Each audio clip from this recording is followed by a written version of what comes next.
Me bagëti nga bjeshk e kullosat të bukura të Kosovës e me fermer të vyer në fabrikën me standardet më të larta të ushqimit dhe stafit profesional e të përkushtuar, drejt e në sofrën tuaj. Shijoni prodhimet e Meka, produktet më të shijshme të mishit. Prodhuar në Kosovë e shijuar në gjithë botën. Meka.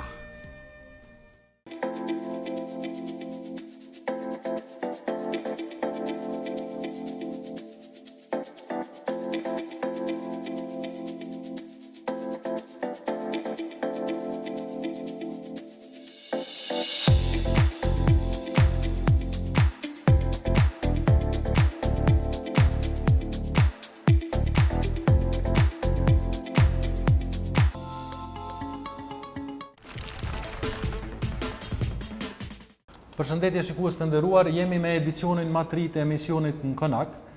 Mysafir imi i radhës do të jetë një profesor i shuar i Kosovës dhe bisedën me të kemi vendosur ta bëjmë këtu në ambientet e Akademisë së Shkencave dhe Arteve të Kosovës, për faktin se ka një kohë, jo shumë të gjatë do të thoja, që një kohë shumë të madhe të tij e ka lënë në këto ambiente. Sidomos pasi ka vendosur që në një formë apo tjetër të tërhiqet pak nga politika. Pra, mysafiri imi i sotëm do të jetë profesori Arsim Bajrami, me cilin do të bisedojmë për shumë çka. Profesor Bajrami, fillimisht faleminderit për kohën edhe hapësinën që e ke gjetë në këtë kohë pandemie me qenë pjesë e emisionit. Faleminderit Kosovë shumë për ftesën me qenë mysafiri i emisionit tuaj.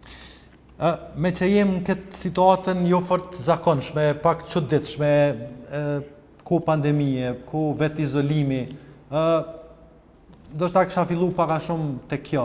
Qysh po e kalon kohën profa në këtë kohë? Çka po bën, me çka po merret, apo i rrihet në shtëpi? Pa dyshim se kjo pandemi ka sfidu tërë botën. Pra është një sfidë botërore, globale, dhe jam i sigurt se edhe pas pandemisë bota do të jetë ndryshe. Gjithçka do të ndryshojë nga politika e deri te përditshmëria e jetës. Natyrisht të gjithë ju kemi përshtat kësaj situate, as pak lehtë, pra ky procesi i ngujimit është një lloj stresi psiqik për gjithë. Mirë po, ne jemi përshtat kushteve dhe zakonisht kohën më të madhe po e kaloj me studentët e mi, tani përmes ligjerimit online, komunikimit me ta dhe kjo në një mënyrë pak a shumë po na jep një lloj relaksin e këtë kohë të zymt ku secili po presim lajmet, po presim kumtesat e Institutit Kombëtar të Shëndetit Publik dhe po presim që sa më shpejt të përfundoj kjo sfida t'i kthehemi në normalitet. Prof, si po është situata sa i përket ligjerimit? Domethënë, sigurisht që në botë edhe pas të lashe me pandemia apo kësi probleme, do shta ky lloj ligjerimi ka qenë kogja i zakonshëm. Po tek ne është pak më i ri. Sa po është e lehtë ose a mund të konsiderohet që pastaj kjo të merret edhe si shembull që ndoshta edhe të vazhdohet mënyra të tilla të ligjerimit në raste? Mendoj se është një histori shumë e suksesshme dhe as pak s'kemi prit se kaq lehtë do të akomodohemi me këtë mësimin online. Domethënë Kosova ka pas disa përparësi sepse jemi relativisht mirë me teknologjitë e informacionit, jemi me një gjenerat shumë të familiarizuar me internetin, shumica mësimdhënësve ju kanë përshtat dhe mund të themi se kjo na ka vënë punën mjaft lehtë, rutinore dhe unë mendoj se edhe pas pandemisë ne duhet mënyra alternative të aplikojmë këtë metodë të mësimit online, sepse është një metodë që po përdoret në tërë botën, që nga niveli arsimit fillore deri te universiteti. Mendoj se ky projekt ka qenë jashtëzakonisht i suksesshëm dhe mund të them se sfera e arsimit dhe edukimit e ka mbijetuar mirë këtyre situatave dhe kjo po ma kujton pak edhe kohën e viteve 90-ta ku na kishim një sfidë tjetër. Sfida ishte okupimi serb dhe mbyllja e shkollave ku ne tregum vitalitet duke organizuar mësimin në shkolla, në shtëpi private dhe kjo situatë ka treguar pak a shumë edhe një lloj vitaliteti që ka treguar rinia jonë, studentët tonë për të përshtatur rrethanave të reja. Prof, po në përgjithësi menaxhimin situatës, qoftë nga institucionet, qoftë nga qytetarët edhe studentët tunë këtë rast, ç'ish po e sheh? Mendoj se Kosova është një histori e suksesit sa i përket menaxhimit të pandemisë. Kjo është rezultat i disiplinës së popullit, është rezultati i vendimeve dhe menaxhimit të organeve shtetërore, e mënyrë të veçantë i sistemit shëndetësor, i mjekëve të cilët kanë treguar profesionalitet, kanë treguar përgjegjësi në menaxhimin e situatës dhe mendoj se do ta kalojmë ndoshta mos leti në raport me shtetet evropiane dhe shtetet rajonale, për faktin se janë marrë masat adekuate dhe për faktin që popullsia ka qenë pak a shumë e kujdesme në këtë situatë. Në anën tjetër, është edhe një përparësi natyrore që kemi, faktin që kemi një popullsi ku më tepër se 2/3 janë tri dhe kjo ka qenë një përparësi, ndoshta një imunitet ndaj këtij virusi i cili disa vende ka shkaktuar pasoja tragjike. Prof, megjithatë ka pak të lashe edhe sa i përket këtyre vendimeve të institucioneve. Sa i përket lëvizjes, pastaj shkoi edhe deri te gjykata kushtetuese, pa dashur ndoshta me hi shumë thellë. Si mund të shihet kjo, ose në raste të tilla, cila do duhet të ishte roli i gjykatës kushtetuese karshi një armiku, po them, si pandemia? Po tani nëse pandemia është vis major, na juristat e thojmë vjen prej forcës madhore, është situatë objektive, atëherë kriza politike është një specialitet i Kosovës. Dhe absurdi i Kosovës është që ajo është aftë që edhe në kohën e pandemisë, kur gjithë merren me mbijetesën e popullit, ne krijojmë edhe kriza politike, merrem me luftë politike, me fërkime politike dhe kjo ka qenë për mu krejt e panevojshme dhe është dashur të pritet përfundimi i pandemisë dhe pastaj zhvillohen proceset politike normale, por megjithatë jemi para aktit krym, kjo ka ndodhur vetëm në Kosovë, s'ka ndodhur askund, sepse në shumë vende tjera në kohën e pandemisë opozita ka vendosur moratorium ndaj veprimit politik, ju ka bashku qeverisë, madje edhe qeverive në rënje apo në shkurje për të menaxhuar situatën, sepse është një situatë e jashtëzakonshme. Edhe ne si Akademi e Shkencave, ndër të parë kemi dalë me një deklaratë, kemi bërë ftesë partive politike që mos ta stresojnë popullin në kohën e pandemisë me probleme politike dhe kemi bërë një kërkesë të vendosin një moratorium derisa të përfundon lufta me pandeminë dhe pastaj por fatkeqësisht te ne lufta politike është mjaft e ashpër, ne edhe në kohën e luftës, edhe në kohën kur populli është ballavaçuar me mbijetesë, kemi ditë me bë politika duale, kemi ditë me kriju paralelizma edhe në këtë situatë dhe tani me qenë se është kriju kjo situatë, uroj që gjithçka të menaxhohet në mënyrë paqësore, në mënyrë demokratike, me respektim të vendimeve institucioneve dhe në këtë drejtim gjykata kushtetuese përsëri është aktivizuar, jo me dëshirën e saj, po me faktin që sa herë që politikanët krijojnë probleme, atë gjykata është ajo që rivendos kushtetshmërinë dhe unë mendoj se ajo do ta ketë autoritetin e plot profesional që ta zgjidhë këtë situatë në mënyrë profesionale, duke ruajtur distancën politike, duke i dhënë përparësi vetëm interpretimit drejt, të paanshëm dhe profesional që nuk kam dilemë që do të bëhet, sepse tani udhëheqet nga një kryetare e cila ka arritur të vendosë këtë gjykatë në sfondën e vërtetë dhe të krijojë një kredibilitet të besueshmëri të gjithëve. Të gjithëve, domethënë edhe kritikat më të mëdha që kanë ekzistuar për këtë gjykatë, sepse ka pas kritik shumë të ashpër, sot kanë krijuar një besim te kjo gjykatë dhe unë uroj që të gjithë politikanët ta lejnë këtë gjykatë të qetë, të punojë dhe të zgjidhë problemet të cilat ata i kanë krijuar në këtë kohë pandemie. Prof, e di që je largu pak për i politikës, po megjithatë s'kam çare pa të pyet pak sa i përket gjithë këtyre zhvillimeve. Domthonë si ke pa, ndoshta në pika të shkurta po them prej momentit kur mas sa muajsh negociata u arrit një marrëveshje për një qeveri dhe pastaj kjo qeveri pati një jetëgjatësi të vogël, të shkurt, si keni pa këto zhvillime deri te momenti kur edhe gjykata kushtetuese u detyrua të marrë këtë vendimin e fundit që e ka marrë? Unë kam një qëndrim shumë kritik ndaj klasës politike, në mënyrë veçantë ndaj lidershipit të vendit, të cilët nuk po janë të përgjegjshëm për momentumin cilën po kalon Kosova dhe nuk po ushtrojnë lidership që Kosovën ta drejtojnë në drejtim të duhur, që ta përfundojnë procesin e shtetëndërtimit në mënyrë që Kosova të jetë një histori e suksesit, një histori e suksesit ton, e suksesit të miqve tanë, e suksesit amerikan dhe të gjithë të jemi të vetëdijshëm se kemi përgjegjësi. Në këtë situatë, unë mendoj se fajin kryesor e kanë liderët dhe partitë politike të cilat nuk i përshtaten kushtetutës, nuk i përshtaten rregullave të demokracisë, nuk pëlujnë rolin që ja u ka caktuar populli dhe në çdo cikël të zgjedhjeve, të cilat po janë të mira, sepse sovrani po e thet fjalën e vet në mënyrë demokratike, por menjëherë po fillon një proces i krizave politike, krizave të rënda që fatkeqësisht po e vën në pyetje kapacitetin ton shtetëndërtues, kapacitetin ton qeveris dhe në një mënyrë po krijojnë një imazh të keq të Kosovës para Bashkimit Evropian dhe Shteteve të Bashkuara të Amerikës si një shtet që nuk din të qeverisë, që nuk ka kapacitete dhe kulturë së reformuese, dhe kjo as pak nuk është e mirë. Prof, pas vendimit të fundit të gjykatës kushtetuese për masën, pasi ndodhi kjo, domethënë edhe dekretimi i zotit Abdullahoti, ndoshta pa dasht me hy drejt asaj, po them, komentimit të vendimit, po në cilësinë e njohësit të kushtumerisë të Kushtetutës Kosovës, çka tutje?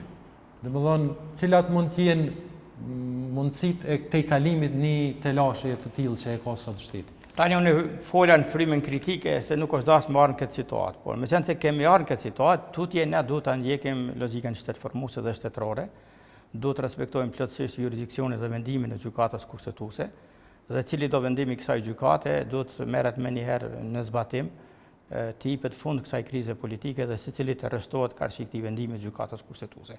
Do të thotë absolutisht nuk lejohet askujt tani që të marrë asnjë veprim që nuk është në pajtueshmëri të plotë me vendimin e gjykatës kushtetuese, ka qenë shumë akt pozitiv vendosja e masës së përkohshme, sepse një masë e tillë ka parandaluar devijimet kushtetuese apo gabimet apo thyrjet e mëtejshme të sistemit kushtetues dhe ju ka dhënë kohë partive politike që t'i ulin gjakrat, të bëjnë një lloj abstenimi nga shkeljet kushtetuese dhe uroj që pas vendimit të gjykatës kushtetuese secili të bëj veprime vetëm pajtim me atë vendim. Prof, cili mendon se do të mund të ishte ai, mos po them vendimit, as se nuk duhet të paragjykoj absolutisht, as që po du të detyroj, po them kushtimisht të komentosh ose t'japësh ndonjë mendim se cili do të jetë vendimi pas 29 majit. Po megjithatë, ju si ekspert, si njës i kësaj fushë, cila do të ishte mënyra më e mirë të kalimit? Lënia e mundësisë se krijimin qeverie të re, zgjedhjet e reja apo gjetja e një zgjidhje, po them, të tretë, nëse ekziston. Duke qenë jurist, duke qenë konstitucionalist, kam një standard edukimit që kur një çështje pritet ta vendosë gjykata nuk mund të japim shumë prognoza. Unë kam edhe një kufizim tjetër, shkak se shumica e gjyqtarëve të gjykatës kushtetuese janë studentë me, disa mandej edhe i kam udhëheq. Kryetaria e gjykatës është asistente imja, momentalisht ka pezullu punën në fakultet, por ajo është asistente imja dhe është ngritur, jemi ngritur bashkë, e kam ngritur në aspektin profesional edhe pedagogjik dhe mendoj për menaxhon në mënyrë shkëlqyeshme punën e gjykatës. Dhe unë pres që ajo gjykata t'i jep një epilog të drejtë kësaj çështje. Ne ju e kujtohet vendimi i vitit 2014, kur kishim një krizë të ngjashme, sepse u formua atëherë jashtë quajturi blok Vlan, dhe Partia Demokratike doli e para, por presioni ishte i jashtëzakonshëm, dhe unë atëherë pa ta marrë rastin, ndërtova rastin, fitova rastin dhe i sigurova Partisë Demokratike edhe një mandat, edhe pse lidershipi i partisë gati ishte i dorëzuar për shkak presioneve dhe nganjëherë edhe më thonin që mos krijoj pritje të mëdha sepse gjithë janë kundër nesh, por duke qenë hartuesi i kushtetutës, jo vetëm kësaj, por edhe të tjerave, isha i sigurt se çfarë do përmbysje verdiktit të popullit do ta fute Kosovën në një krizë të thellë politike dhe do të jetë një presedant që do ta deformonte demokracinë dhe rendin demokratik në Kosovë.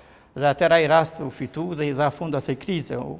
Kom pas shpresuar se do të kemi më raste të ngjashme. Sepse u treguar një herë se kushtetuta ka qenë shumë e qartë, e shpjegoi edhe gjykata kushtetuese se gjithmonë sovrani përcakton se kush duhet të qeverisë dhe sovrani përcakton se kush duhet të bëjë opozitën. Kushtetuta jonë thotë se sovraniteti buron nga populli dhe i takon popullit. Çka do të thotë se populli mandaton qeverinë, populli mandaton opozitën. Dhe ky është parim demokratik që ne kemi marrë nga kushtetuta amerikane. Kur e kemi shkruar kustetutën, ne kemi pas një ndihmë të 3 ekspertëve amerikanë. Kushtetuta është shkruar tërësisht nga ekspertët vendor, por kemi pas asistent nga 3 profesorë të çmuar amerikanë që janë edhe mishtmi, me cilët kanë punuar edhe në procese të tjera, në Rambouillet dhe në procesin e Vienës. Dhe ata gjatë hartimit të kushtetutës na kanë thënë se duhet ta instalojmë modelin amerikan, që gjithçka varet nga populli dhe populli duhet mandatojë, sepse amerikanët e kanë akoma filozofi politike thënien e Abraham Lincolnit që demokracia është një sistem ku qeveria buron nga populli, funksionon me popullin dhe për popullin. Madje kjo fjali e Lincolnit sot qëndron e shkruar me shkronja të mermerit në mes të kryeqytetit në Washington DC, dhe ne kemi marrë këtë frymë dhe kemi mandatuar një sistem të demokracisë popullore, demokracisë parlamentare dhe kushtetuese me një sistem proporcional kur gjithmonë populli përcakton fituesin dhe fituesi ka mandatin për të qeverisur. Nëse rastisht fituesi nuk mund qeveris, rëzohet qeveria, apo ndodhen rrethana tjera, përsëri duhet të kthehet te sovrani. Por vendimi i gjykatës kushtetuese, i dyti, pra jo i pari, i dyti, e ka fuqizuar rolin e presidentit. Unë kam një mendim shumë kritik ndaj atij vendimi, por ai vendim vlen. Unë jap mendimet mia si profesionist, si profesor. Mendoj se kam drejt, po mendimet e mia nuk zbatohen vendimet e gjykatës. Ato janë mendimet mia profesionale. Unë mendoj se vendimi i gjykatës për mandatarin e dytë ka krijuar probleme, ka krijuar pritje dhe ka krijuar ambicie të partive politike se s'ka rëndësi ai fitut as i fitut zgjedhjet, ju mund të bëheni bashkë kurdo dhe mund ta merrni pushtetin. Unë nuk mendoj ashtu. Por ky është mendimi im dhe mendoj se ky vendim e ka fuqizuar rolin e presidentit, i ka dhënë një lloj diskrecioni që unë edhe sot mendoj se është relativ, nuk është absolut, dhe ai diskrecion duhet marrë shprehje vetëm kur vendi ndodhet në gjendje lufte, në gjendje të rrezikut të drejtë për drejtë lufte, në gjendje të jashtëzakonshme, atëherë ai mund provoj që të mbijetojë me një qeveri çfarë do që të jetë ajo, qoftë gjithë përfshirëse, qoftë teknike, por gjithsesi që sa më parë të çojë vendin e zgjedhjes dhe përsëri sovranet të përcaktojë se kush do të qeverisë. Për aq sa mriva të kuptoj, në këtë rast zgjidhja do të ishte zgjedhjet nëse normalisht nuk do të ishim në një situatë të tillë me pandemi. Absolutisht, në çdo variant kur jemi në rrethana të rregullta për të ruajtur shëndetin e demokracisë, për të ruajtur kredibilitetin e zgjedhjeve, për të ruajtur besimin e popullit, menjëherë duhet shkohet në zgjedhje. Dhe për shkak se na mund të krijojmë një presedant nëse partitë politike dalin në zgjedhje dhe kemi një rezultat. Kush është i parë, kush është fituesi, kush është i dyti, kush është i treti, atëherë populli ka vulos demokracinë dhe ka vulos qeveritarët e vet. Nuk guxojmë të lejojmë që të legalizojmë kontrabandimin e rezultatit zgjedhor me krijimin e shumicave parlamentare pas zgjedhjeve. Sepse kjo do të ishte shumë e rrezikshme, jo vetëm për këtë etapë, po kjo mund ta deformojë demokracinë sepse gjithmonë do të ketë i dyti, i treti apo i katërti të pakënaqur dhe ata do të mund të bëjnë koalicione, do të mund të bëjnë numra që në demokraci s'kan kur farpeshë nëse janë pajtim me kushtetutën dhe do të mund të përmbysin demokracinë dhe shtrohet pyetja pse qytetarët duhet dalin të votojnë, pse duhet dikush tjetër i parë nëse gjithmonë i treti, i katërti dhe i pestë bëhen bashkë. Na jemi këtë sistem, nëse na ndrojmë sistemin zgjedhor, kalojmë nga sistemi proporcional në një sistem mazhoritar apo në sistem zonal, atëherë kjo ndron, por na kemi këtë kushtetutë dhe e tregova kur e kemi shkruar. Kemi pas frymën amerikane që bazohet në demokracinë popullore dhe ku gjithçka, sepse në Amerikë, prej kryetarit komunës, guvernatorit të shtetit, senatorit, kongresmenit, presidentit, të gjithë zgjidhen nga populli. Të gjithë as s'ka shans atje më ndërtu koalicione, po vetëm gjithçka vulos populli dhe populli përcakton varësit e fuqi. Kur jemi te kjo prof, ndoshta për mos me pas situata të tilla prap. Cila do të ishte zgjidhja? Ndryshimi i kushtetutës, ndryshimi i sistemit zgjedhor, cila do të ishte ai hapi që në një formë do t'ju jepte, po them ndoshta në fund këtyre farë dramave që po ndodhin shpesh. Tri kushte të para. Edukimi i liderëve, edukimi shtetformues, kushtetues, që janë liderë të edukum, sepse pa liderë të edukum nuk ka respekt kushtetutës. E dyta, emancipimi dhe konstitucionalizimi i partive politike. Partitë politike të jenë më tepër të edukume dhe të zotume për respektimin e kushtetutës, dhe e treta, në një mënyrë, nëse ka nevojë edhe ndryshimet e kushtetutës, se ne me pas imagjinatën me i parapa aksidentet që krijojnë politikanët tonë. Sepse unë po shoh analistat të ndryshëm, konstitucionalistat, e na është devalvuar nocioni i ekspertit të kushtetutës, që sot bëjnë kritik pse s'u bë kushtetuta, pse s'e ka parapas çdo situatë. Kushtetuta rëndom që 150 deri në 179. Kushtetuta kineze ka shumë, kushtetuta Kubës ka shumë, por kushtetutat moderne evropiane janë kaq.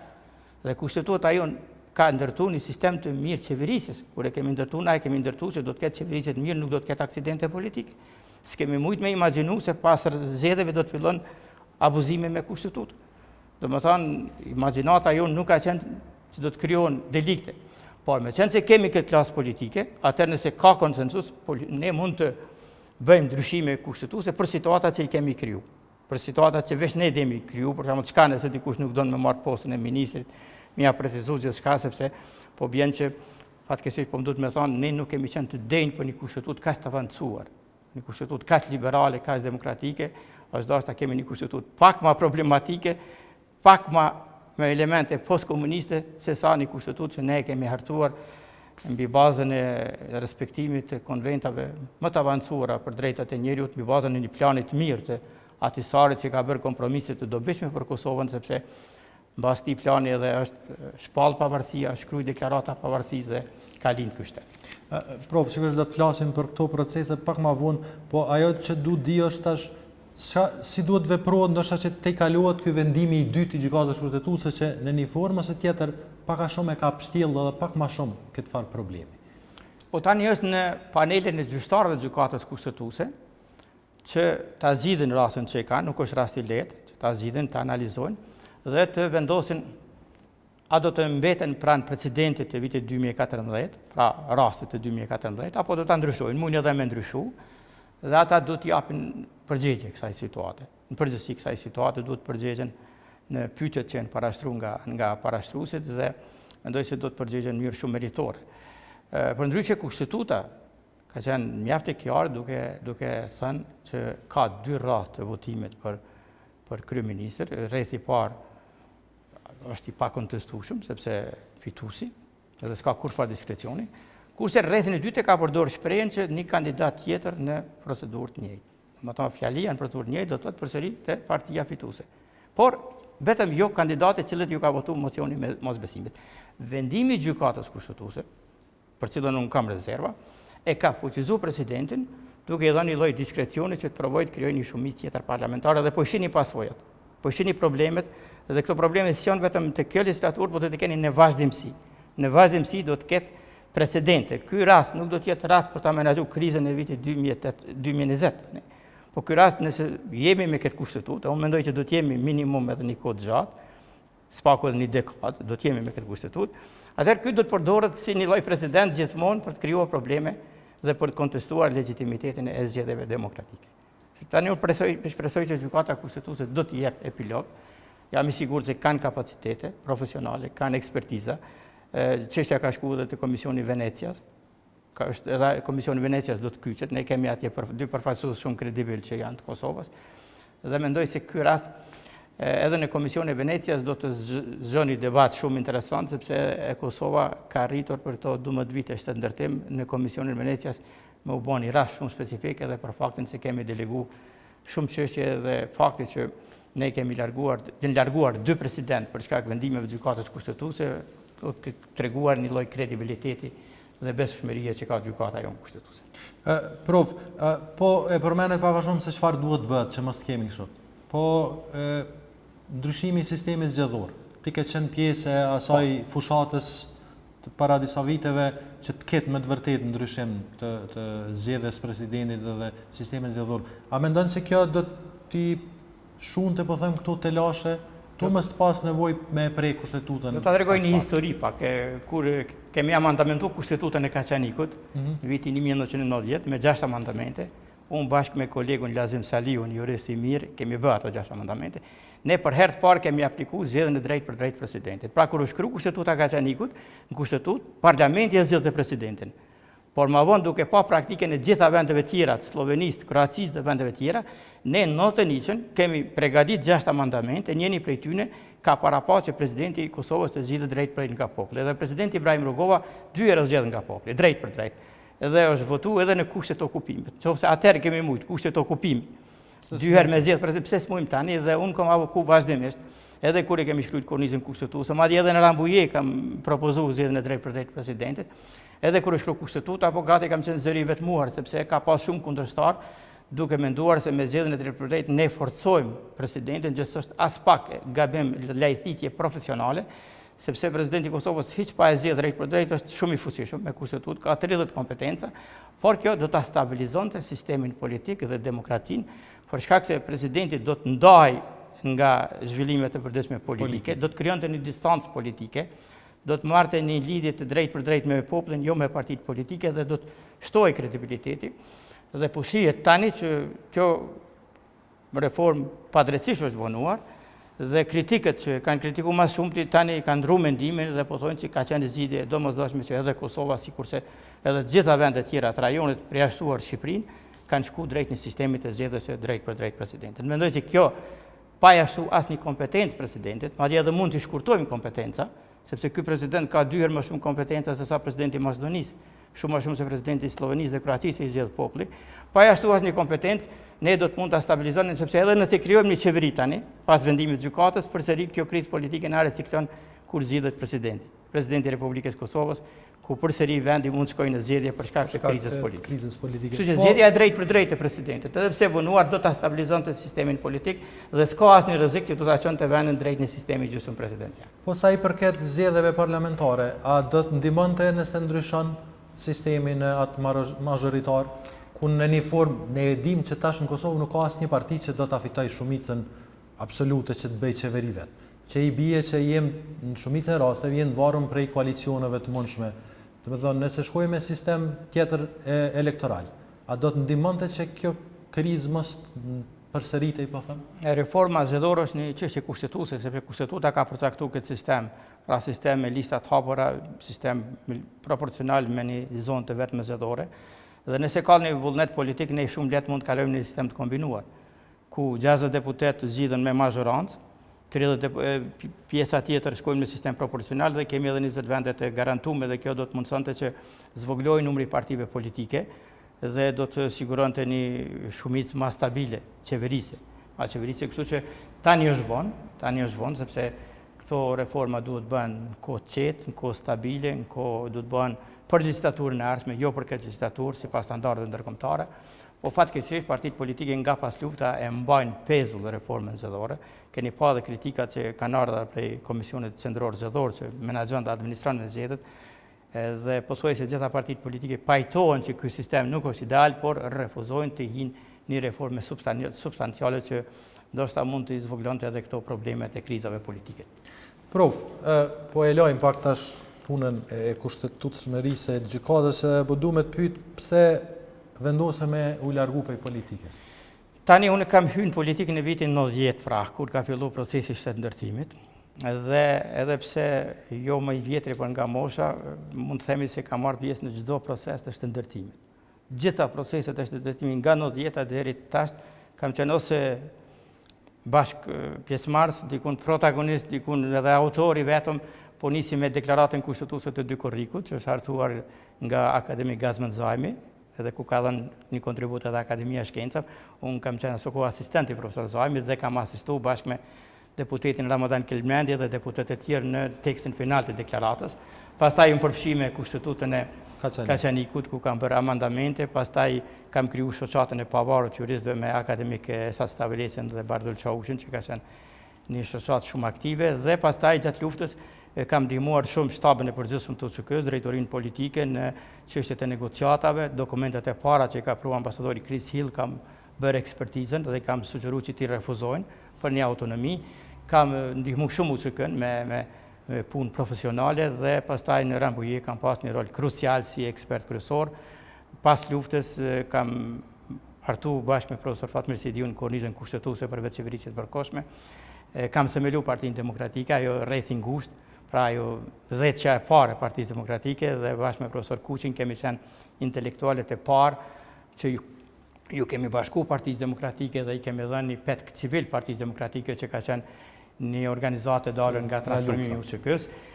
Kam qenë gjitha legislaturat deputet i zgjedhur, kam qenë 2 herë ministër, qeverinë e Kosovës, kam qenë pashtu rektor, prorektor dhe kam udhëhequr procesin e Vjenës dhe së fundi një nga autorët kryesor të kushtetutës dhe themeluesi gjykatës kushtetuese bashkë me ekipin tim ku ka qenë Vjosa Osmani, ku ka qenë Arta Rama dhe shumë tjerë. Unë e kam kryesuar dhe kemi themeluar gjykatën kushtetuese për cilën shumë po diskutohet.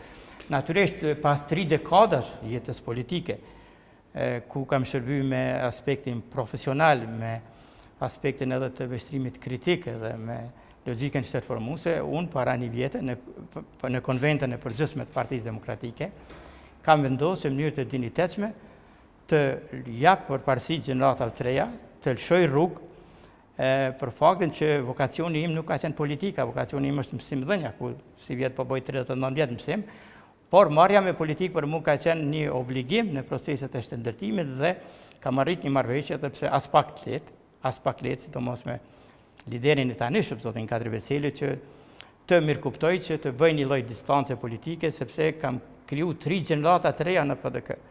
Pra 90% e kryesisë së PDK-s dhe të grupit parlamentar janë student midhun burë me ta, sepse janë krijuar prej nesh, janë ngritur përmes nesh dhe sot janë një gjenerat e re që unë shpresoj që do të mund ta reformojnë Partinë Demokratike dhe ta çojnë përpara. Kështu që kam vendosur të jem tani më tepër në një pozicion pasiv në jetën politike, natyrisht duke mos hezituar të ndihmoj në procese shtetëndërtuese kendo dhe kudo, sepse kam miq në gjitha partitë politike, kam miq shumë në lidhjen demokratike, kam miq edhe në lëvizjen vetëvendosje, kam miq edhe në aleancë dhe kam një respekt përgjithshëm, sepse edhe kur kam shërbyer, kam qenë gati prej ministrave të vetëm apo prej deputetëve të vetëm që asnjëherë s'ka pas ndonjë sulm apo ndonjë kritik, sepse edhe në kohën më tash për shembull lëvizja vetëvendosje sulmonte ministrat, ata kishin vendosur që unë mos përfshihem në atë për shkak të respektit që kishin për punën time dhe për qëndrimin korrekt ndaj proceseve shtetëndërtuese. Prof, me që i përmene gjithë to, dhe më thonë, në mëri angazhime që i ke pas që nga vitet 90-ta. A kështë mujtë kështu paka shumë do shta prej se cilës prej saj, me na sjell ndonjë kujtim, ndonjë moment, tu fillun do shta prej dy korrikut, shtatorit, rambujes, luftës, pastaj e bisedimeve në Vjenë. Po, do t'i ndali nëse 3 momente, besoj që ekskluzive momenti i parë ka qenë vitin 99, kur ne në selinë e LDK-s, ndërtesa 100 metra larg policisë, stacionit policisë, kishim marrë detyrën që për 24 orë të bëjmë amandamentet dhe ato t'i dërgojmë në Sloveni për të miratuar nga Kuvendi i Kosovës. Dhe ne punonim bashkë me akademik Femi Aganin, pra. Dhe ne filluam me punu në sallën e mbledhjeve komand LDK-ja. Ishte ora 18 dhe policia e pa që jemi duke punu, dhe profesor Agani tha du të shkojmë podrum, sepse drita po qëndron kallë dhe policia po na vëzhgon. Dhe du të shkojmë podrum dhe nuk du të dhezim drita dhe du të marrim disa qira. Dhe na morëm disa qirin, bashkë me kolegun Lazem, dhe deri në orët e vonat mëngjesit i hartuam këto 6 amandamente, me cilat u hap rruga për deklarimin e pavarësisë, për shpalljen e referendumit dhe për zgjedhjet drejtë. Dhe i quam më njëherë në Sloveni, ku zoti Lazar Amali kryesonte dhe ishte një satisfaksion i madh ku ne pa mëngjes ato u miratuan dhe kjo ishte një kënaqësi shumë e veçantë. Momentumi i dytë lidhet me Rambujen, momentin e nënshkrimit, pra. E thashë unë kam qenë eksperti kryesor bashkë me kolegët tjerë amerikanë dhe po du me të nda me ju për shtypin çfarë ndodhi kur u nënshkru. Domethënë kur kishte 3 lloje emocionesh. Ishte emocioni triumfalist që manifestoi te përfaqësuesit e UÇK-s, që ishin shumë të gëzuar. Deri dikun edhe presidenti Rugova, ishte shumë i gëzuar. Ishte një grup tjetër i antarëve që edhe çajtën, s'po du me përmend, po unë pash lot ato. Lot gëzimi? Lot gëzimi dhe lot frike. Kishte edhe lot frike, se është mashtrim. Se është një mashtrim i madh, është një tradhti amerikanëve, se s'do të ketë shtet, sepse ishin disa projekte, ishin disa organizata shqiptare që thonin që kjo është një kurth, sepse ju do të mbeteni dhe nuk i besonin amerikanëve. Dhe ishte grupi i tretë që lidhej me Femi Aganin, edhe unë ishe në atë grup, njerëzve shumë matër, dhe ja bëra një pyetje profesor Aganit. Thash, profesor, pse po rrini kaq i heshtur? Ka qenë shtylle e Rambujes, koka politike e Rambujes, bashkë me te dhe një grup tjetër, është të heq komplet procesi, dhe ai tha, shiqo, edhe po mos dojmë që ta bëjmë në shtetin, shteti do të bëhet, sepse tani e kanë marrë të fortet, e kanë marrë Amerikanë, dhe kjo çështje do të bëhet me ne ose pa ne, dhe ky shtet do të bëhet. Dhe këtë e vërtetoi mas mirti Madeleine Albright, kur e tha një fjali historike që unë do ta botoj në një libër që jam duke përgatit, në momentin kur ajo lutej delegacionit tonë që ta firmosim, ajo tha këtë fjali. Na ndihmoni që t'ju të ndihmojmë, që ju të bëni zot të tokës suaj, dhe në tokën tuaj t'i ngulni rrënit as thellë, sa që me shekuj as një armik mos mund të largoj nga toka tuaja. Një fjali që ajo e tha në lutje delegacionit Kosovës për ta nënshkruar dhe për ta përfunduar procesin në mënyrë që të fillonin bombardimet. Pra, ky ishte momenti i dytë. Dhe momenti i fundit ishte në momentin kur ne kemi filluar me shkruaj kushtetutën aktuale, vitin 2005. Ju kujtohet grupi i unitetit, grupi i unitetit që udhëheqej nga presidenti Rugova, nga zoti Thaçi, nga zoti Bajram Kusumi, Veton Soroj Dhe ky grup pa të formu disa komisione për përgatitje të shtetit, mesin e tyre dhe komisionin kushtetues. Dhe në komisionin kushtetues unë caktova kryetar bashkë me profesor Fatmir Sidiun, që aso kohë ishte president. Ishte i lirë. Sekretar i LDK-s nuk ka qenë duke atë sekretar, sepse u ndodhen të zgjedhje dhe ne morëm mandatin. Dhe neve na u tha që po ju caktojmë juve dëve, si bashkëkryesues, që ju ta udhëheqni procesin e Vjenës, por dhe ta përgatitni kushtetutën për momentin kur do ta shpallin pavarësinë. Dhe na thanë që mandatin ne keni për ta bërë kushtetutën e Kosovës shtet sovran dhe të pavarur. Bile na thanë që ne nuk merrem me anëtar tjerë, sepse si njohim, kemi besim tek ju dy dhe ju formoni vetë komisionin. Sepse ne kërkuam kush do të jenë tjerë. Kush do të jenë tjerë, i zgjedhni ju. Dhe mund kujtohet ne ishim me një golf dysht të profesorit Fatmer, duke u kthy prej tani është Agencioni Antikorrupsione atë objekt, atëherë ka qenë Ministria e Ambientit dhe Selia e grupit Unitetit. Ne më njëherë fillu me i thirr kolegët që të na ndihmojnë. Dhe për mua ka qenë absurde se disa prej tyre refuzuan, duke mos besuar që po vjen dita e pavarësisë.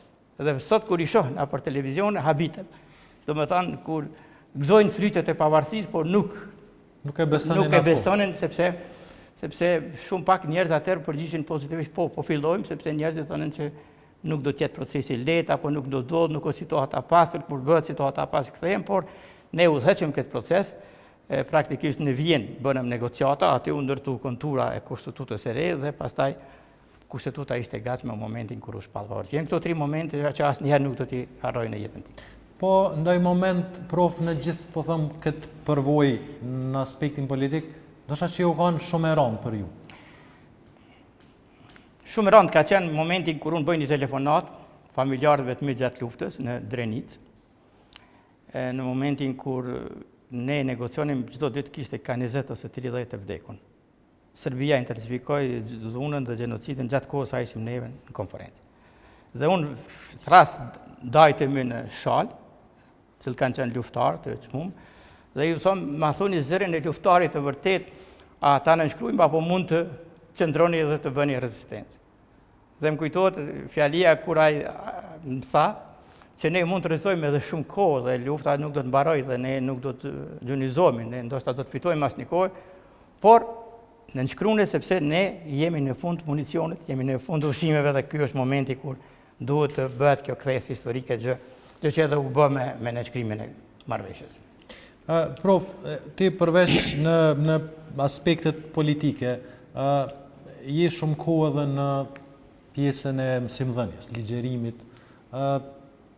Ndoshta nga kjo pjesë, cilat kanë qenë ato momentet interesant për ty që i kujton, qofshin të mira, qofshin jo të mira, të rona, qofshin personalisht, po edhe me student.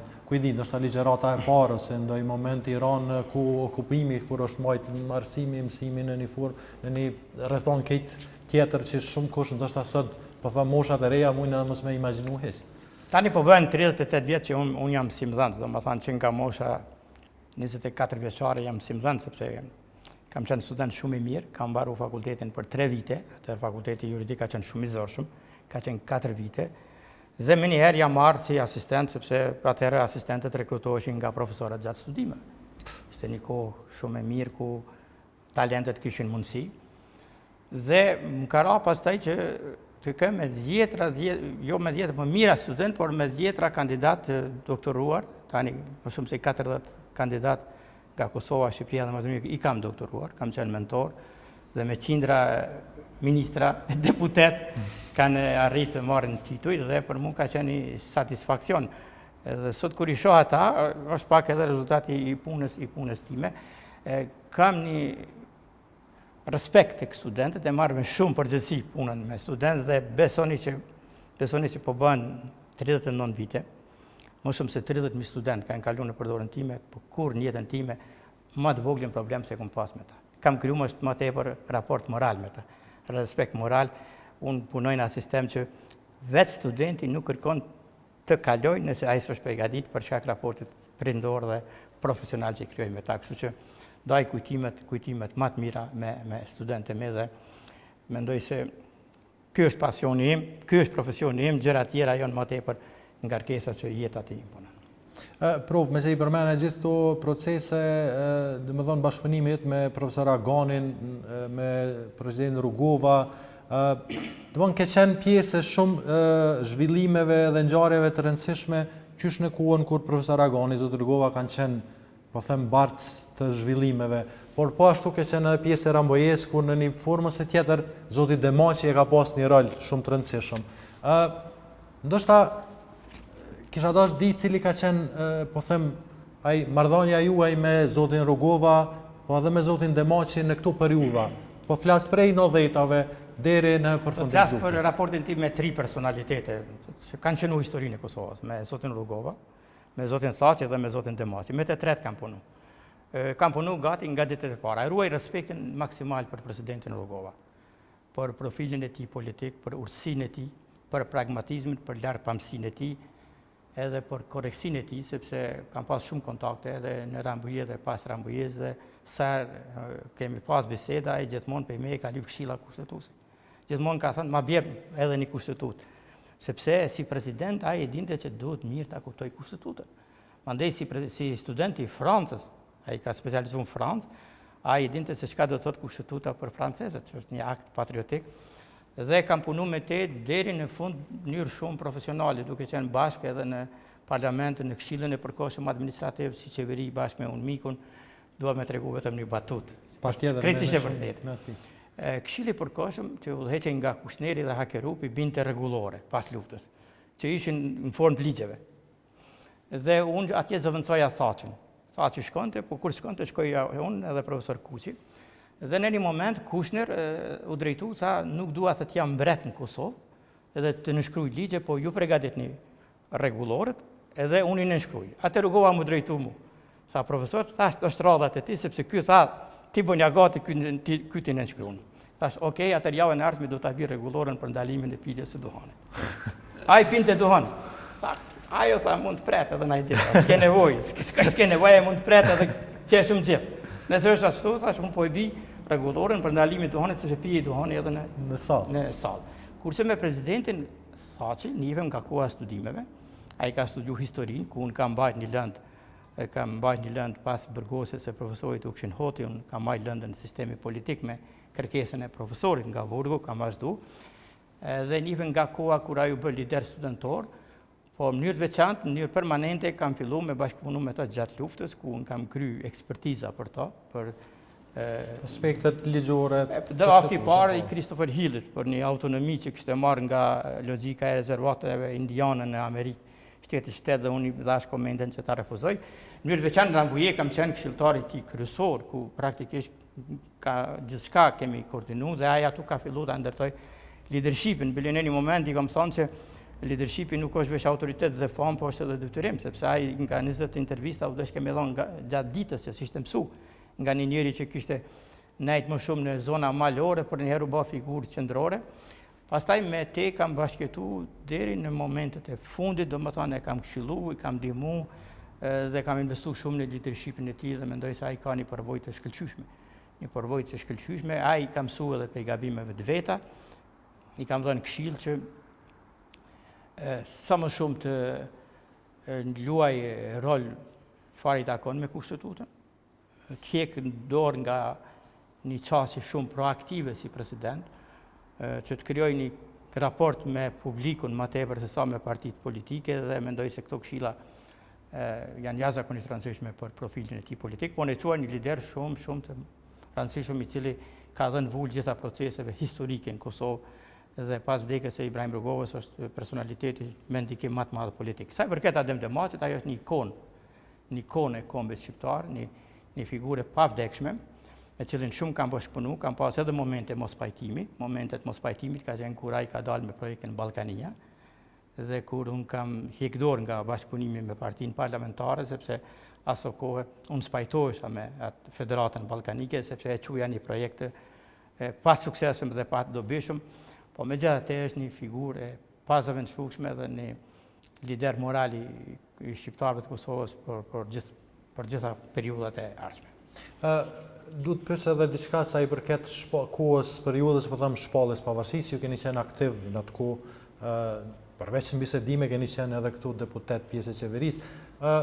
Cilat ndoshta kanë qenë ato momentet më të paharrueshme të asaj dite, të atyne ditëve, po them të atyne 1 javë, 2 javë ku ka ndodhur çdo çka. Tani në kohën e shpalljes pavarësisë, unë kam qenë shumë i përfshim mas pari me Atisarin, lufta kryesore bën me Atisarin, sepse ka qenë luftë e lehtë. Atisari ka bërë negociata më të rënda se në Rambuje. Shumica e ekspertëve të Atisarit kanë qenë nga Bosnja. Dhe ata do ishin Kosovën ta bëjnë një Bosnë të dytë, për çka ne kishim kundërshtu. Po momentin kur u shpall pavarësia, unë isha ministër i administratës publike dhe sipas detyrës isha përgjegjës për protokollin shtetëror. Dhe për mua ka qenë çesharake që mu kryeministri atëherë më zoti thashë nuk më tregonte datën. Nuk më tregonte datën, edhe pse kisha unë për detyrë me Këto dash të mendoj se u kanë interesant atku Kosova e di datën edhe mendoj se ka qenë shumë korrekt sepse kjo ka një histori kjo puna data, sepse projekti, protokolli i shpalljes së pavarësisë ka qenë një projekt i hartuar në zyrën amerikane.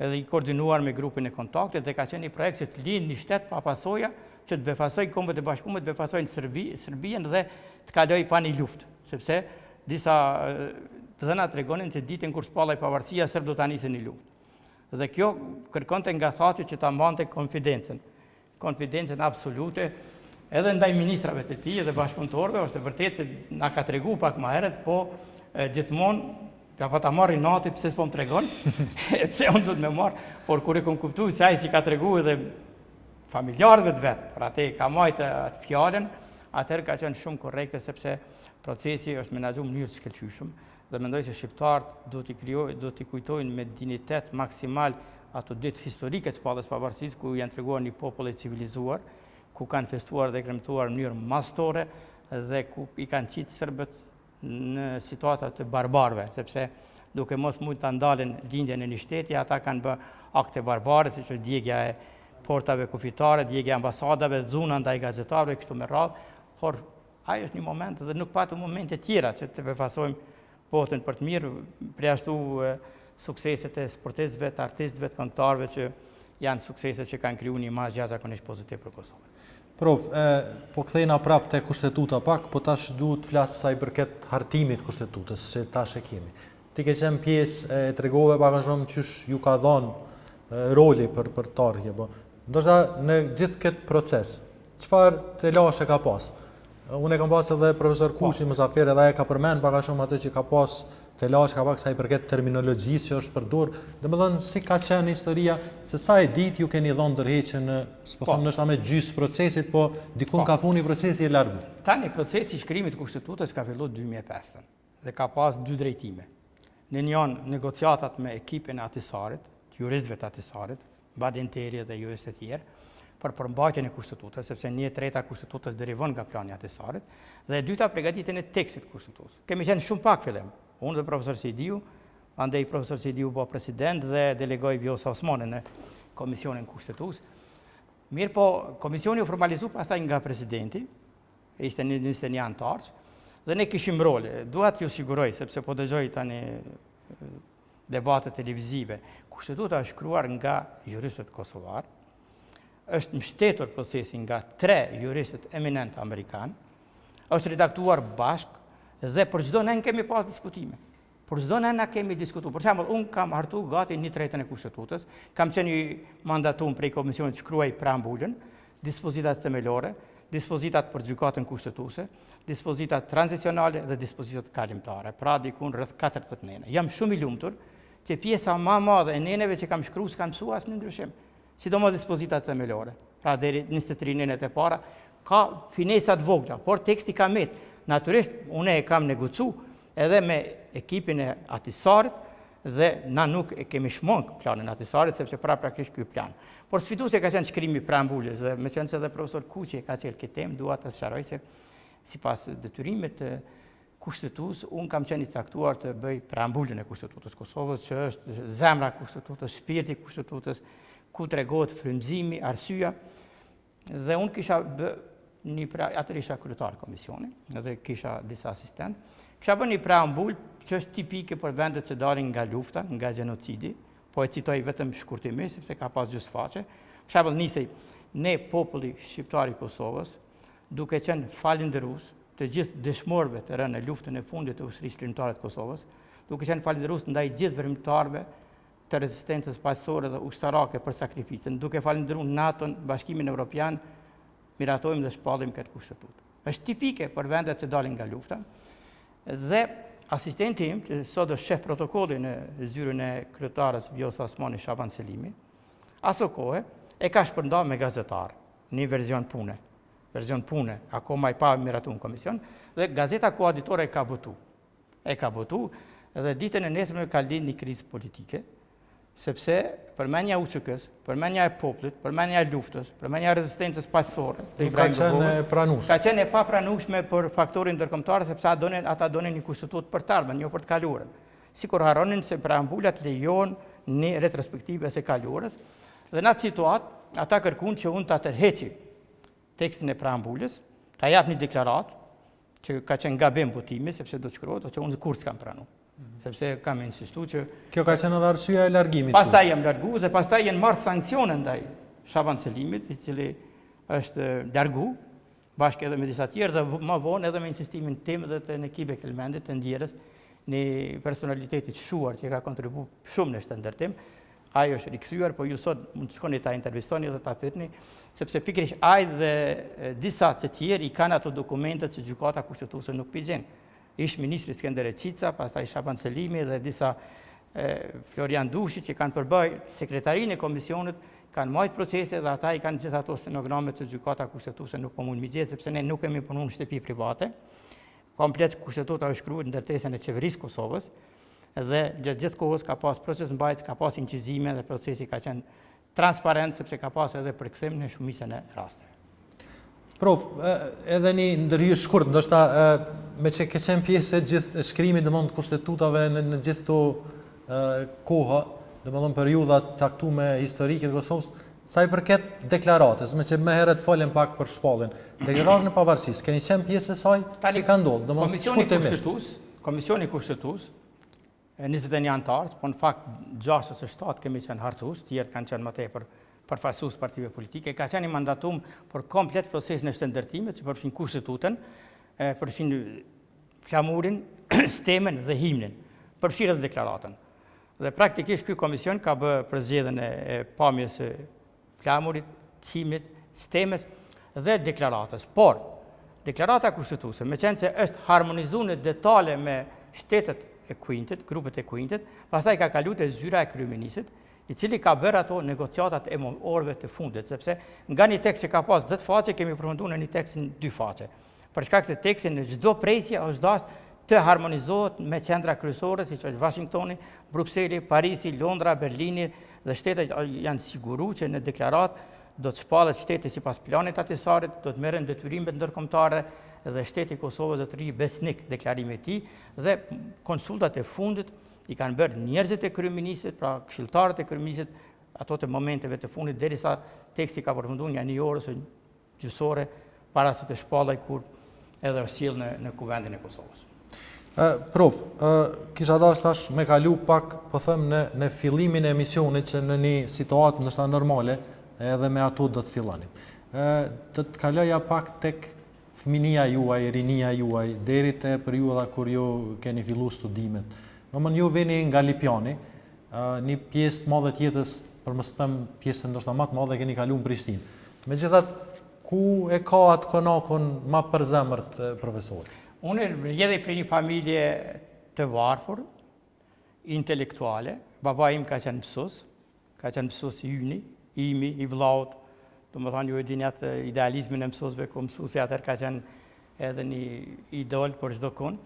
Dhe ai edhe ma kalon emrin Arsim, si njëri i përkushtuar të në kohën si veteran i arsimit dhe për neve ka qenë arsimimi si familje ka qenë një mision për ta vazhduar edhe misionin e babait i cili ka vdekur në moshë shumë të hershme dhe kam qenë shumë i përkushtuar në studimet e mia, jam prej doktorëve më të ri shkencave juridike, jam domethënë prej juristëve më të ri për shkak se unë akoma pa i bën 21 vjet kam kryer drejtsinë dhe kam pas një rrugtim profesional me plot sfida, as pak një jetë të qetë, sepse qysh moshë të re është dashur të sfidohem me këto proceset e shëndërtimit ku shpeshherë mund të psoj edhe familja. Unë kam pas edhe një rast tragjik në familje, sepse bashortja ime ka vdekur në një moshë shumë të hershme, ka qenë juriste, kolege e gjeneratës dhe kjo padyshim ma ka çrregullu jetën, por krenohem me punën time dhe krenohem që edhe pas 3 dekadave të pjesëmarrjes aktive në jetën politike, sot dal çlir, pi kafe, kam respekt nga i gjithë,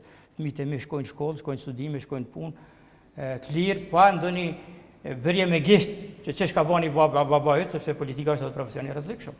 Dhe jo rasti në Shqipëri, nuk thojnë urime kur të bëhesh ministër apo deputet apo rektor, po thojnë dalë shfaqe varë, sepse është profesion i rrezikshëm dhe jam shumë krenar që përkundër përgjegjësive shtetërore nuk kam kriju asnjë njollë morale apo njollë tjetër, asnjë president keq dhe sot vazhdoj të jam kokhapur para studentëve të mi dhe para çdo kujt me cilën shoqëroj. Si fëmijë, si ke qenë? Do me thonë për atë sa kujton ti, edhe për atë sa të kanë tregu tjerë, si ke qenë si fëmijë dhe çka kujton nga periudha e fëminisë? Tani shpeshherë bisedoj me nanën time, që tani ka 84 vjet dhe që jeton me mu, dhe ajo më tregon që kam qenë fëmijë shumë problematik. Ne jemi S'dukesh shoqut. Po si fëmijë, po shumë i përpjekun që thonë, shumë ambicioz dhe I gjallë, do më thonë. Po ajo është pozitive, sepse ndoshta duke qenë pak më problematik më është hershme dhe jem pjekë, sepse unë jam i thari fëmijëve që janë gjallë, që janë, do më thonë, sfidohen me vete, por më është hershme, do më thonë, kom fillu problemet e mbijetesës, ne jetonim prej, jemi shkolluar 5 fëmijë, 2 motra, 3 vllazën, tani vetëm 1 motër, sepse një më ka vdek, dhe mu më ka ra në most hershme me mbajt familjen. Unë e kam mbajt familjen nga mosha 16 vjeçare, sepse si bursist i universitetit, merja një bursë që sot mund të jetë 250 euro vlera. Dhe unë me atë bursë paguja biletën mujore të 2 vllazëve si studime, bleja ushqimin, bleja gjithçka dhe praktikisht ishte sfidë për mbijetesë. Për sfidë po, fatmirësisht me punë janë arrit gjërat dhe ndoshta ajo që është më e mira është investimin në fëmijë, në pasardhës. Jemi një familje që tani kemi po thuaj se më tepër se 20 mësimdhënës si familje e shkolluar, familje e përkushtuar kryesisht në arsim, në edukim dhe kjo vjen si pasojë trashëgimisë që kemi prej babait. Po rini, studime, prof, ç'a të kujtohet edhe sa ndoshta cilat kanë qenë ato momentet e mira të lezetshme, po edhe ato ndoshta të vështira të rona, të përfshi edhe këtu që ai përmend. Përsëri do ta përdorin një batutë sepse unë kam respekt shumë për emisionin tonë që s'është kejt bash. Dhe përgëzoj për formatin e emisionit. Si student nuk kemi ditë ne për jetë sociale. Unë kam banuar në konviktin numër 4 dhe kam pas 2 cimer. Një cimer ka qenë deri Mreka, Ministria Aktual i Integrime, miku im, e vitit të parë studimeve, dhe tjetri është një gjyqtar i Gjykatës Supreme Shukri Sulejmani. Dhe ne mësonim ka 8 orë, ka 10 orë, ka 12 orë në ditë, derisa studentët nga Deçani, nga Podujeva, çdo ditë bënin probleme, bënin jetë sociale, ne e mbyllshin derën me çelës dhe librat, gjithçka me minuta. Dhe shpeshherë neve na thoshin ose të çmendurit ose robotat, por ne gjitha provimet i dhanim me kohë dhe gjitha me 10, nuk dinim për notë tjetër. Ka qenë një moment që lidhet me mikun tim, Bleri Mreka, që vinte nga Shkupi, nga një familje intelektuale, i cili ishte i fejuar gjatë kohës së studimeve dhe nuk na tregonte. Dhe në një moment ne ja pam unazën. Dhe i tham, prof, është unaza jote, tha, ju lutem ju e pat, po se keni pa. Kështu që mos tregoni tjerëve, domethënë është diçka që më ka mbet kujtim, pastaj jam shoqëruar me disa liderë, zotin Ali Ahmeti, që tani është lideri shqiptarëve, kam filluar shoqërimin me ta, ishte nga Kërçova studenti, ishim bashkë gjenerat, dhe praktikisht ka qenë lezet atër, ka pas jeta akademike shumë jeshi, shumë bukuri, domethënë për neve profesori ka qenë institucion. Besoni qa shumë kemi pas respekt, sa që kur shihni profesorin në rrugë prej respektit, ka njerë edhe për turpit, ne i lakonim rrugën edhe respekt, e marsim si diçka të shqajt.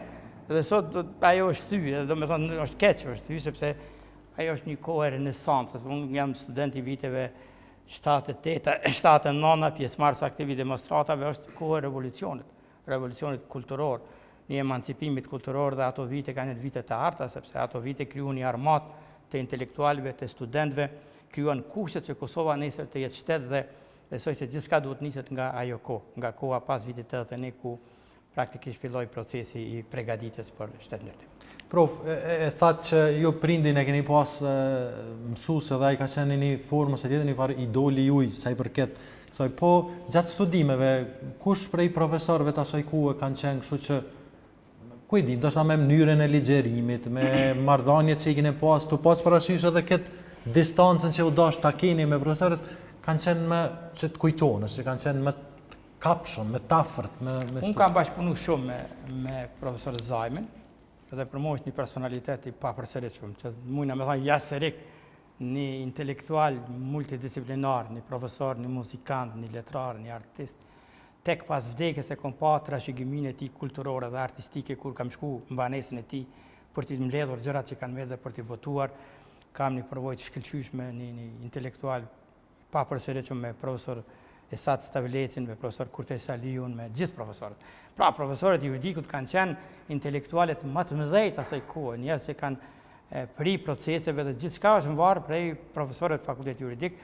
Mund ka rastisë në moshë shumë të hershme edhe unë të bëhem profesor, dhe jam doktor i parë që ka doktoru në Kosovë me njëherë pas largimit nga objekte mbi bazën e kushtetutës Kaçanikut dhe ka marrë përgjegjësi në moshë jashtëzakonisht të re, por ata profesor mbeten idolët e mi, janë njerëz shumë të respektueshëm dhe ajo gjenerata e papërsëritshme. Duhet të themi edhe sot, na jemi në fakultet sot 4-5 gjenerata, po gjenerata e parë e profesorëve janë gjenerata arte e papërsëritshme.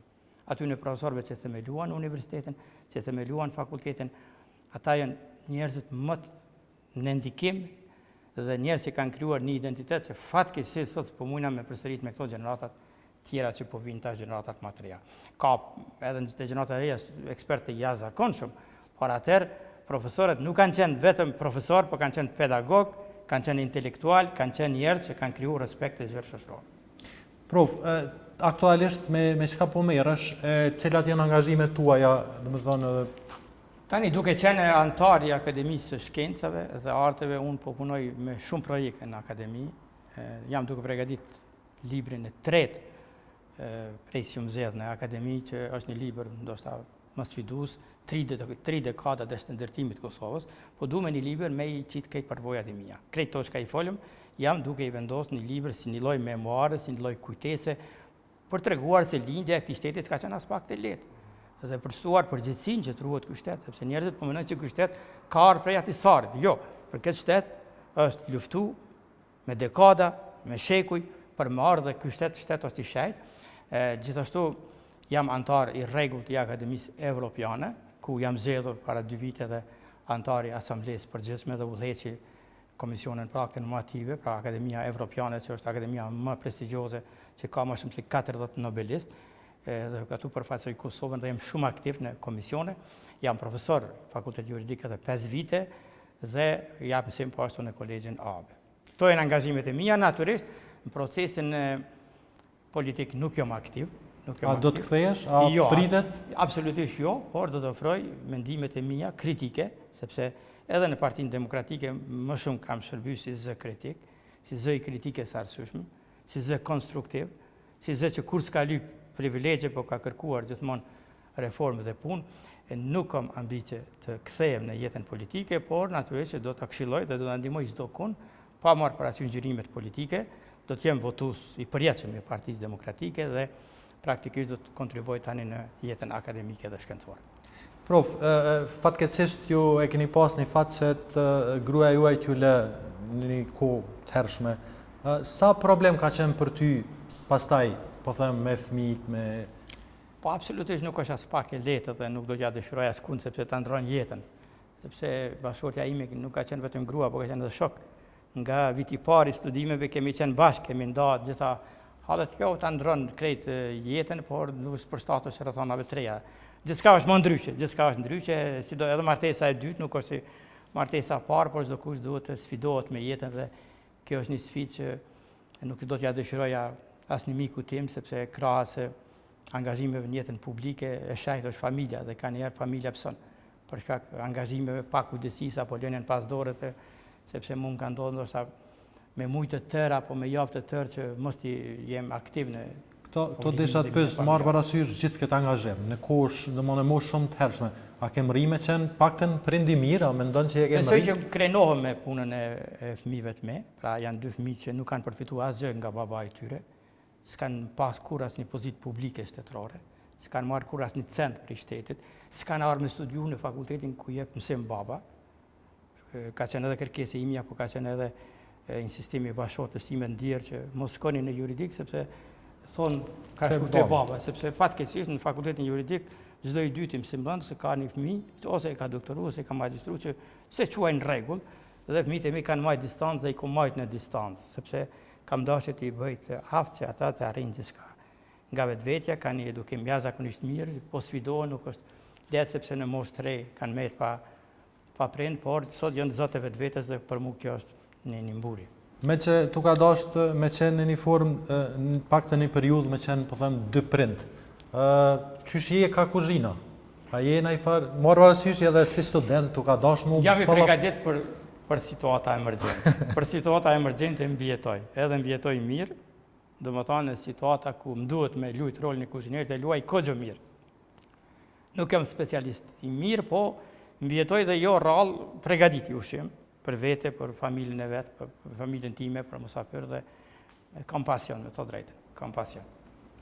Prof, ndoshta me këto unë kisha dashur me përfundu këtë bisedë, që nuk kemi lënë, po shpresoj që nuk kemi lënë diçka pa përmend, sigurisht që ka shumë e shumë për çka të folet, po ndoshta njerëz të ta kenë mundësi të shohin ose të lexojnë shumë më shumë për këtu edhe në librin tuaj tashëm. Unë veç ju falenderoj për kohën edhe për gjitha këto rrëfime, e shpresoj të shihemi prapë në intervistat e radhës, pse ju edhe me ngjarje tjera që kemi mujt me i harru. Faleminderit shumë Kosovë, të uroj për projektin edhe kërkoj që të vazhdosh me këtë standard të këtij emisioni që është jashtëzakonisht i shikueshëm dhe ka kriju një identitet në pjesën mediale të Kosovës. Faleminderit shumë. Shikues të nderuar, ishte kjo biseda me profesorin Arsim Bajrami. Ne do të shihemi në intervistat e radhës me mysafir tjerë, po aq interesant sa zoti Bajrami, unë ju përshëndes dhe mirë miq.